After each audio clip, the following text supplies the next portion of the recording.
tayo kasi maraming visitors, so nakahiya naman, magkuluhin natin sila. So after natin mag-order doon sa kitchen, tinor ko na sa inyo. Ito naman, dito naman kayo pwedeng kumain.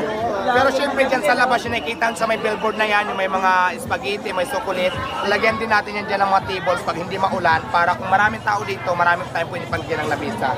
So ayan, pinakita ko lang sa inyo yung itsura ng Diwata Paris Overload dito sa Quezon City na talaga namang pinaganda namin, mas in-improve, mas pinalinis, mas naging systematic lahat at naging maayos na po siya. Kaya maraming salamat po sa inyo. Tuloy po ang laban at abangan nyo po ang Diwata Paris sa ibang lugar kasi marami po tayong branches na ilalagay sa buong Pilipinas. So maraming salamat. Ayun lang. Ayan, vloggers, pwede na kayo mag-video-video dyan, mag-content dyan, kahit sa sulok dyan. So, free na po sa lahat.